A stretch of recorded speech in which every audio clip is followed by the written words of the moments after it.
Everyone. I wanted to go and show you a few different ways of making your iPhone battery twice as good as it could be. Now, it may not be twice as good, maybe it'll be more, maybe it'll be less, but there's a lot of things I'd recommend doing just to go ahead and kind of make sure that your iPhone battery life is better than it was, before. The easiest way to go ahead and make your iPhone battery life as good as possible is managing your brightness. Your brightness is probably one of the biggest things and biggest reasons why your battery may not be the best on your iPhone. So what I'd recommend doing is managing your brightness, making sure your brightness toggles aren't like super high. If your brightness is always high all the time, that's going to be a very, very big problem that you're going to drain your battery life like crazy.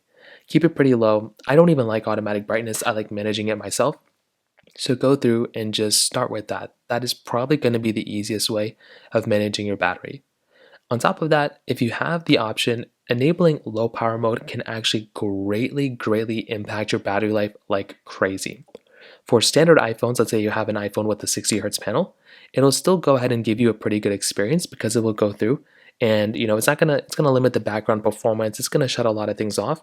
But if you're really trying to maximize battery life, enabling low power mode is a very easy way of going through and maximizing your battery life as much as possible.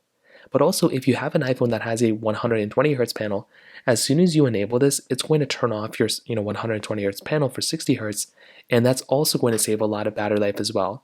So instead of you having to manually toggle on and off a bunch of stuff, you can just hit the low power mode option, and you will be surprised at how much your battery life actually gets improved just by enabling this one toggle.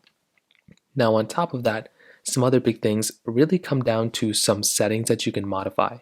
So first of all, if you have your Wi-Fi connection set up, I probably recommend using like a really good Wi-Fi connection because if it's spotty and if it's going from Wi-Fi to data, that can give you some issues here and there. On top of that, if you want to, you can just disable 5G and go to 4G LTE, and that can also help save some battery life here and there, although it's not going to save that much. That is also another option that you have. Under your general option settings, another thing I recommend doing too is going into your software update panel and updating your iPhone to one of the more recent versions of iOS. If it's somewhat up to date, then you should be good. But if it's like severely behind, if you're like a version or two behind of software, like max, major OS updates, that is going to be a very big issue that you may experience. And I would recommend recommending to update your iPhone as soon as possible because that's also going to save some battery life from your device as well. On top of that, enabling dark mode on your iPhone also improves your battery life a lot on your iPhone if you have an OLED device. If you have an IPS panel, like on an iPhone 11 or 10 or iPhone SE, then it's not going to matter at all. But if you have an iPhone with an OLED display, like an iPhone 12, 11, or not 11, iPhone 11 Pro, iPhone 10, iPhone 15, one of those types of phones, then enabling dark mode is going to turn off all those dark pixels in the background, and this can greatly impact your battery life as well, and it can make your battery so much better than before just by enabling the dark mode, which is pretty crazy. Going back into light mode, you can see that there's a lot of other settings and options that you can kind of modify as well. Some other big things to keep in mind are minimizing the amount of widgets and just toggles and screens that you have inside of your iPhone. So the best thing you can do is to go ahead and delete and remove any of these widgets that you're no longer using. These widgets take up so much more battery life than you'd even imagine.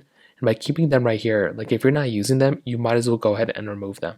Like I said, it just doesn't really make too much sense to go and have all these widgets constantly refreshing. So removing them will greatly give you so much better battery life, it's like not even funny. On top of that, if you go through and swipe down from the top right, now in iOS 18, we basically have these control toggles and pages. Going through and removing some of these toggles that you're not using or removing the pages you're not using can also help your battery life out a ton on your iPhone. And on top of that, within your lock screen, that we have all these other lock screens you can choose that you can use.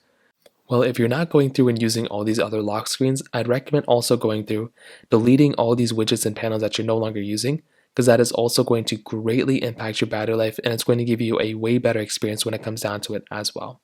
So those are some of my favorite tricks of maximizing your iPhone battery life as quickly as possible. If you have any other thoughts or questions, please let me know in the comment section below. Hit the like button, that will mean so much, but definitely hit that subscribe button.